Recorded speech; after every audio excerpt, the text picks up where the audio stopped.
Hello hello and welcome everyone, welcome to the channel. तो क्या हाल है जी? मौज मस्ती काट रहे हो कि नहीं? मौज मस्ती होती रहनी चाहिए, पढ़ाई में मज़ा तभी आता है। आज हम मौज मस्ती के साथ ही फोर्थ चैप्टर पढ़ेंगे जिसका नाम है द ट्रेजर विद इन। बड़े मज़े के साथ एकदम कहानी पढ़ते जाएंगे, बड़ी अच्छी है। तो चलो बिना किसी देरी के शुरू करते हैं। Every child is a potential achiever and is different from other children in his her style of learning and area of interest. हर बच्चे के अंदर एक अपना ही कैरेक्टर, अपना ही पोटेंशियल होता है जो उसे बाकी सारे बच्चों से अलग बनाता है। और उसके अंदर हर इंसान ना, हर बच्चा स्पेशल है। सिंपल सी मतलब बात ये हो गई। अब आपको एक इंटरव्यू है जो आपको पढ़ना है, जिसमें एक कन्वर्सेशन है किसके बीच में? एक तो मिस बेला राजा, और वहीं पे दूसरी तरफ कौन है? Mister Hafeez contractor. अब जो ये है मिस बेला राजा, ये कौन है? एडिटर हैं स्पर्श, एक न्यूज़ लेटर की, resource centre the valley school Bangalore की। और वहीं हफीज़ कॉन्ट्रैक्टर जो है वो इंडिया के एक लीडिंग बहुत ही पॉपुलर आर्किटेक्ट हैं। तो इन दोनों के बीच का, सॉरी थोड़ा माइक गिर गया था, इन दोनों के बीच का एक इंटरव्यू है जिसके बारे में आज हमें पढ़ना है। हफीज़ कॉन्ट्रैक्टर HC, जिसको हम HC से डिनोट करेंगे, और BR यानी कि बेला राजा। ठीक है, ये डिफरेंस अब आप याद रखना। चलो एक एक करके अब शुरू करते हैं। Hafeez contractor was an unhappy school boy. वो स्कूल में कैसे थे? अनहैप्पी स्कूल बॉय थे। He loved doing things but detested mechanical learning.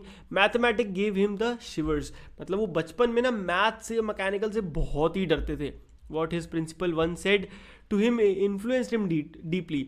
एक बार उनकी प्रिंसिपल ने उनसे कुछ ऐसा बोला जो कि उन्हें बहुत ज़्यादा इन्फ्लुएंस कर गया। आओ देखते हैं क्या है। तो क्या बोलते हैं Hafeez Contractor? I use to have this terrible nightmare only now over the last 4 to 5 years it seem to have disappeared. वो बताते हैं कि मेरे को ना एक नाइट मेयर था मेरे लिए, और अभी लास्ट कुछ ही सालों में आके ये ख़त्म हुआ है। तो वो पूछती है, what nightmare are you talking about and why do you think it has disappeared now? तो उसने पूछा कि आप कौन से नाइट मेयर की बात कर रहे हो, और आपको ऐसा क्यों लगता है कि अब ये जा चुका है? तो वो क्या बोलते हैं? I used to get continuous nightmares about appearing for a maths examination where I did not know anything. तो उन्हें किसके ऐसे खतरनाक सपने आते थे? कैसे? कि मुझे एक मैथ्स का एग्ज़ाम देना है और मुझे कुछ नहीं आता। Now the psych must have gotten over it. यानी कि अब जो मेरी साइक यानी कि मेंटालिटी है, उसने इसके ऊपर जीत पा ली है। I don't have to think about education and there is absolutely no time to get nightmares. तो अब वो इतने बड़े कॉन्ट्रैक्टर बन गए, इतने बड़े आर्किटेक्ट हैं, फाइनली अब जाके उनका ये डर खत्म हुआ है मैथ्स को लेके, जो इतना भयंकर के दिमाग में डर बैठा हुआ था। तो देखो, tell us something about your earliest memories in school. तो वो पूछती हैं, आप हमें प्लीज़ कुछ बताइए अपनी स्कूल की अर्लीस्ट मेमोरीज। तो वो क्या बोलते हैं Hafeez ji? In the first and second year I was a good student. यानी कि फर्स्ट और सेकेंड क्लास में मैं एक अच्छा बच्चा था। After I reach the third standard I simply lost interest and I never studied. But तीसरी क्लास के बाद भैया मैं कभी पढ़ाई नहीं। I used to be interested in games, running around, playing jokes and pranks on others. मैं मस्ती में रहता था। I would copy in class during exam times. मैं चीटिंग करता था और हमेशा कोशिश करता था कि मुझे एग्ज़ाम पेपर मिल जाए ताकि मुझे पढ़ना ही ना पड़े और सब कुछ मैं आराम से याद कर लूँ। However, later, one sentence spoken to me by my principal changed my life. But उसके बाद एक दिन मेरी प्रिंसिपल ने मुझे एक ऐसी बात बोली जिसने मेरी ज़िंदगी बदल के रख दी। क्या बोला देखते हैं। When I approached my 11th standard, जब मैं 11th स्टैंडर्ड में पहुंचा, my principal called me and said, मेरी प्रिंसिपल ने मुझे बुलाया और बोला, look here son, I have been seeing you from day one. तो वो क्या बोलती है? देखो बेटा बात सुनो, मैं तुम्हें ना पहले दिन से देख रही हूँ। तुम एक अच्छे स्टूडेंट हो बट तुम कभी पढ़ते नहीं हो। मैंने तुम्हें बहुत अच्छी तुम्हारी केयर करी अभी तक। Now I can no longer take care of you, so you do it yourself. तो वो क्या बोलती हैं कि अब मैं तुम्हारी केयर नहीं कर सकती, तो अब तुम्हें खुद करनी है। He talk to me for 5 minutes। वो कर सकते हैं, उन्होंने 5 मिनट बात करी उससे। You don't have your father, your mother has work so hard to bring you up and paid all your fees all these years but you have only played games. तो वो उसको समझाते हैं। क्या समझाते हैं? वो प्रिंसिपल एक्चुअली मेल है। वो क्या समझाते हैं कि तुम्हारे पापा नहीं है, तुम्हारी मम्मी ने इतनी मेहनत करी है तुम्हें स्कूल में पढ़ाने के लिए, तुम्हारी फीस देने के लिए, बट तुमने क्या करा है? हमेशा बस खेलते रहो। Now you should rise to the occasion and study. But अब समय आ गया है सीरियस होने का और पढ़ने का। I use to be a very good sportsman. I had been the senior champion for so many years. I also was the cricket captain. तो वो बताते हैं कि मैं अपने टाइम में स्पोर्ट्स में बहुत अच्छा था। इवन मैं चैम्पियन था और क्रिकेट में भी कैप्टन था। मैं हर गेम खेलता था। But that year I did not step out on to the field. But उस साल, जिस साल मतलब 11th क्लास में, मैं फील्ड पे उतरा तक नहीं. I would go for prayers and all I would do was eat and study. और मैं सिर्फ प्रेयर में जाता था और क्या करता था, पूरे दिन पढ़ता था और खाना खाता था. I normally used to copy and pass, but I realized that once I was in SSC, I could not do that. देखो SSC क्या होता है, एक गवर्नमेंट एग्जाम है. तो वो क्या बोलते हैं कि देखो मैं हमेशा चीटिंग से पास होता था, बट मैंने तब रियलाइज़ किया कि बाद में जब कंपटीशन आएगा तो वहाँ थोड़ी चीटिंग कर पाऊंगा, तो इसीलिए मुझे पढ़ना ही पड़ेगा. When I got at second class 50% in my SSC, my principal said, "Son, consider yourself as having got the distinction. This is my memory of my school days." तो जब उसे 50% मात्र मार्क्स आए SSC में, प्रिंसिपल ने बोला बेटा इसे तुम मानो कि तुम्हारे लिए डिस्टिंक्शन, मतलब बहुत ही अच्छे मार्क्स हैं. समझ में आ रहा है. तो ये मुझे कुछ याद है. I did lot of other thing, मतलब मैंने और बहुत चीज़ें करी थी. As far as my things are concerned, I can't remember. I forget things very easily. वो बताते हैं मैं बहुत जल्दी चीज़ों को भूल जाता हूँ. I have to see things as photograph. ये हैं फीस कॉन्ट्रैक्टर, फोटो देख लो भाई. And I can remember the matter as a photograph but not through my mind. That is how it works. वो बताते हैं कि मुझे ना चीज़ें देख के याद आती हैं, ऐसे मतलब बिल्कुल याद तो नहीं कर पाता मैं. तो फाइनली अब अगला क्वेश्चन आता है उनकी तरफ. When you were in school and you were doing badly, did you teachers pull you up and how did you feel. तो उसने पूछा, जो वहाँ पे राइटर थी उन्होंने क्या पूछा, बेला राजन ने, कि भाई एक बात बताओ, जब आप स्कूल में इतना ख़राब परफॉर्म करते थे, क्या आपके टीचर आपकी टांग नहीं खींचते थे और आपको कैसा फील होता था. तो वो बोले आई नेवर फेल्ट एनीथिंग, मुझे कभी कुछ नहीं लगा. I use to be so interested in playing, I would never receive a caning every week. तो वो बोले कि मैं इतनी डांट खाता था कि मेरे लिए नॉर्मल हो गया था, मैं इतना खेलता था. अगला question. When you knew that you had incurred the wrath of your teacher by not doing your homework or by behaving badly, when you knew you would get caning, what was the state of mind? पूछते हैं कि जब आपको पता है कि आपने अपने टीचर को परेशान कर रखा है, सिर पे बहुत मतलब उसका दिमाग खराब कर रखा है और आपको डांट पड़नी ही है, तब आपकी मेंटल स्टेट क्या होती थी. तो वो कहते हैं state of mind, just lift up the hand and they would cane you. I would hurt badly and then I would have to forget about it because I would want to go and play. वो state of mind मुझे सबका पता ही नहीं था. मुझे बस हाथ उठाना था, टंडी वंडी खानी थी, पिटाई खानी थी और बस बाद में आके खेलने का इंतजार करना था. यू नेवर फेल्ट इनसिक्योर और थ्रेटेंड. तो वो पूछते हैं कि आपको कभी इनसिक्योर या थ्रेटेंड वाली फीलिंग नहीं आई. तो वो बोलते हैं I was just interested in playing and nothing else. मतलब मुझे खेलने के अलावा ना किसी में इंटरेस्ट नहीं था. I was most interested in funny prank. मैं फालतू के मजाक करने में रहता था. एक दिन पता है मैंने क्या किया, I did not want to study so I created a distraction. एक दिन मुझे पढ़ने का मन नहीं कर रहा था, तो मैंने पता है डिस्ट्रैक्शन क्रिएट करा. एक पूरे घंटे के लिए हमने चोर पुलिस खेला. Every Saturday we were allowed to go into the town to see a movie. हर सैटरडे हम एक मूवी देखने जाते थे. So what I would do was have no lunch and collect money from 40-50 students and run and buy these ticket on my way back. I would eat to my heart's content. देखो ये क्या करते थे, बहुत चालाक थे. Lunch नहीं खाते थे और लंच के बचे पैसे सबसे इकट्ठा कर लेते थे और तब ये सब मिलके मूवी देखने जाते थे. और वापस जाते time I would eat to my heart's content और खूब मस्त खाते थे. I use to be the leader of a gang. मैं अपनी गैंग का लीडर था. We would have gang fights and plan strategies. These things used to interest me more than any academics. वो बताते थे मुझे बस मज़ा आता था ऐसी यारी दोस्ती में, घूमा फिरी में, और मुझे इसी चीज़ों में इंटरेस्ट था और मुझे किसी चीज़ में इंटरेस्ट नहीं था. अब वो आगे पूछते हैं, अब आप ये बताइए कि आप ये आर्किटेक्चर, जो आप इंडिया के इतने बड़े जाने माने आर्किटेक्ट बन गए, ये आप कैसे बने, आप इस फील्ड में कैसे आए. तो वो बताते हैं in the college for architecture nobody who had got below 80 to 85% was allowed to enter.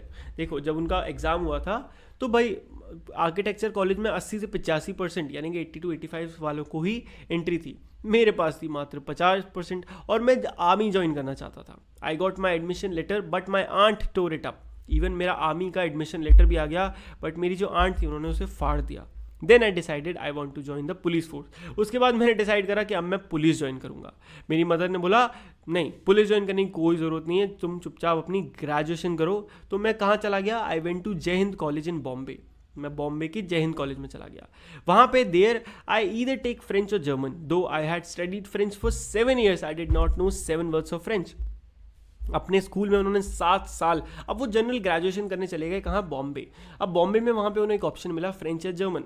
उन्होंने स्कूल टाइम में 7 साल फ्रेंच पढ़ी थी, बट उन्हें 7 लेटर भी नहीं आते थे लिखने, 7 वर्ड. तो उन्होंने क्या लिया, जर्मन ले ली. देन माई जर्मन टीचर डाइड और उनकी जर्मन की टीचर की डेथ हो गई. तो college told me that I could change college और टेक फ्रेंच. तो कॉलेज ने क्या बोला, देखो भाई जर्मन टीचर की तो डेथ हो गई, या तो तुम फ्रेंच ले लो या कॉलेज बदल लो. ना who would give me admission in another college. उसने बोला मुझे कोई और कौन एडमिशन देगा, तो मुझे क्या करना पड़ा, तो इसीलिए मुझे फ्रेंच लेनी पड़ी। तो मैंने फ्रेंच सीखनी शुरू कर दी। और मैंने किससे सीखी, अपने कज़न से। वो क्या थी, वो जो कज़न थी मेरी, वो एक आर्किटेक्ट की वाइफ थी, यानी उनकी जो कज़न के हस्बैंड थे वो एक आर्किटेक्ट थे। I was going to an architect's office to learn French. तो एक्चुअली वो कहाँ जा रहे थे, हर रोज़ एक आर्किटेक्ट के ऑफिस में जा रहे थे फ्रेंच सीखने के लिए। तो वो पूछते हैं कौन, बेला राज जो वो थी, वो पूछती हैं कि was it then that you decided you wanted to do architecture. तो क्या तभी आपने डिसाइड कर लिया आपको आर्किटेक्चर करना है। तो वो बताते हैं actually it all happened quite by chance. बताते हैं ये सब कुछ ना लक बाई चांस हो गया। उस आर्किटेक्ट के ऑफिस में I saw somebody drawing a window detail. मैंने किसी को देखा विंडो की डिटेल बनाते हुए। अ window detail is a very advance drawing, और ये बहुत ही एडवांस ड्राइंग होती है। I told him that is drawing was wrong, that the window he had drawn would not open. और देखते देखते उसने ऐसी जनरली बोल दिया कि ये जो आप ड्राइंग बना रहे हो ना, ये शायद ये गलत है, ये खुलेगी ही नहीं window. He then had a bet with me and later he found that indeed his drawing was wrong. और मेरी और उसकी एक शर्त लग गई, और बाद में पता चला कि उसकी जो ड्राइंग थी वो रॉन्ग थी। तो मेरे कज़न के जो हस्बैंड थे वो बड़े सरप्राइज हुए इस बात से, और उन्होंने मेरे को कुछ ड्राइंग्स बनाने को दी, और जो कि मैंने आराम से बना दी। उन्होंने मेरे को घर डिज़ाइन करने को दिया, मैंने कर दिया। After that he told me to drop everything and join architecture. और इसके बाद उन्होंने मुझसे क्या बोला, सब कुछ छोड़ के तुम आर्किटेक्चर ज्वाइन करो। We went to meet the principal of the college. तो हम कहाँ गए, कॉलेज के प्रिंसिपल से मिलने गए। Principal warned me I will allow you to take part in the entrance exams, but if you do not do well I will not allow you to join. तो principal से बात करी, जुगाड़ करी, और प्रिंसिपल ने क्या बोला, ठीक है मैं तुम्हें एंट्रेंस एग्जाम जो होता है आर्किटेक्चर का बैठने दूंगी, तुमने अच्छा परफॉर्म नहीं करा तो तुम देख लेना। मुझे क्या मिला, A+ मिला एंट्रेंस एग्जाम में। From that day it was a cake walk. तब से मेरे लिए बहुत ईजी हो गया। क्यों, क्योंकि समहाउ वो उसको अच्छा लगता था। आया समझ में। I had never made a plan, मैंने कभी कोई प्लान नहीं बनाया था, but I knew how something looked like from the top. But मुझे पता था कि कहीं ना कहीं दूर से मुझे कहाँ जाना है, कैसा दिख रहा है। I had never known what a section was. Section क्या होते हैं, ऐसे सेक्शन डिवाइड होते हैं ना, सेक्शन 1, मुझे कभी नहीं पता था ये क्या होते हैं। But I knew if you cut a plan what it would like. पर मुझे कहीं ना कहीं अंदर से पता था कि अगर आप किसी चीज़ को काटोगे तो वो कैसे सेक्शंस बनेंगे।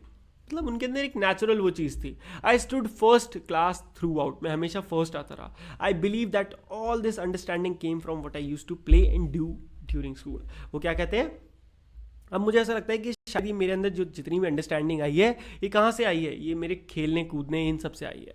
मेरा एक दोस्त था जिसका नाम था बहरम दिवेचा।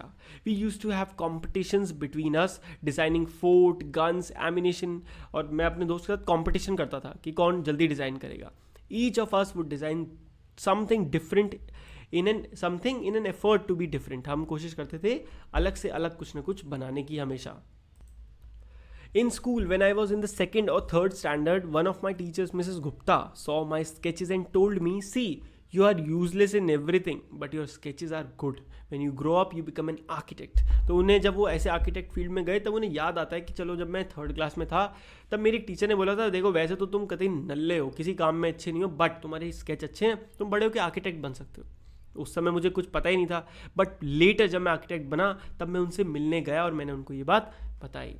तो फिर वो पूछती हैं, why do you think you did not like studies, was it because you felt you could not cope, could not deal with the curriculum.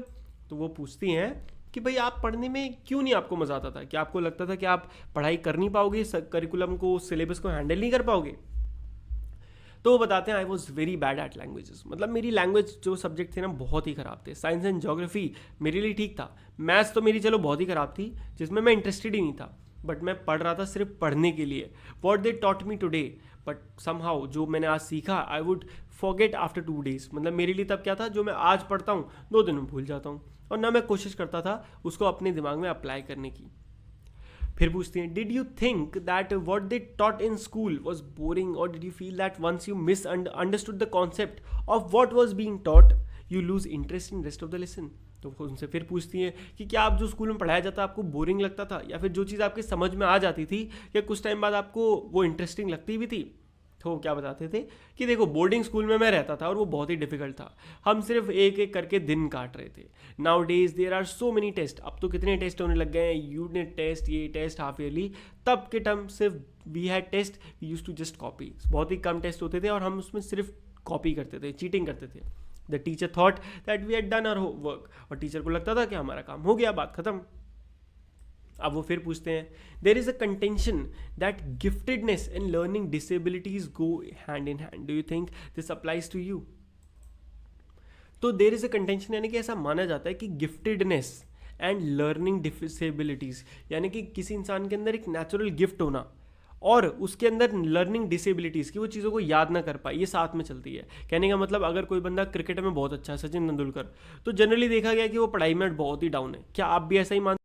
तो क्या आप भी ऐसा ही मानते हो कि आपकी भी इस वजह से ही पढ़ाई में अच्छा नहीं था? तो वो क्या बोलते हैं, I have come across this situation in so many different places where people tell me that their class toppers are doing very ordinarily today. तो वो बोलते हैं हाँ ये बात सच है, मैं आज भी ये चीज़ कई बार देखने आया हूँ कि जो बचपन में क्लास टॉपर्स थे आज के टाइम पे वो बड़ा ऑर्डिनरी सी ज़िंदगी जी रहे हैं। In school I think living our lives there, एक मिनट ये इसको मिटा देते हैं, ओके। तो in school living our lives there made us street smart, I have learned more by doing what I did on my own. तो school में जो हम सीखते हैं ना वो हमें स्ट्रीट स्मार्ट बनाता है, तो चीज़ें करके जो सीखी जाती हैं वो ज़्यादा याद हैं। वो किससे? जो मुझे एकेडमिक्स में सिखाई गई सब्जेक्ट से, उससे ज़्यादा जो मैंने करा उससे मैं सीखा हूँ। तो फिर वो पूछती हैं, that is because the personality and skills were there. You were able to find expressions in a manner you were comfortable with and you defied every rule so nobody would stop you from doing what you needed to. तो वो उसको समझाती हैं कि इसीलिए क्योंकि आपके जो एक्सप्रेशन और कंफर्टेबल है आप वो करने से जो आप करना चाहते हैं, तो दुनिया आपको रोकने की कोशिश भी करेगी, आप फिर भी उसको पीछे छोड़ के आगे बढ़ जाओगे। तो क्या कहते हैं, I was more interested in other things. If for example while in class it started raining outside, तो मैं बाहर पानी को देखने लगता था, है ना, how to build a dam to block it. I would be thinking about the flow of water within the dam and how much of water the dam would be able to hold. अगर class में बारिश होती थी ना, मतलब बाहर, तो मैं ये सोचता रहता था डैम बनेगा, कितना पानी रोकेगा, इस तरीके से मैं खो जाता था, ये मेरा इंटरेस्ट था। When students lost a button while playing or fighting, they would come running to me and I would cut a button from them from chalk using a blade. तो जब भी किसी बच्चे का बटन टूट जाता था तो मैं क्या करता था, उसके लिए चौक को काट के उसके लिए एक बटन बना देता था। Discipline in the school was very important and no student could afford to have a button missing.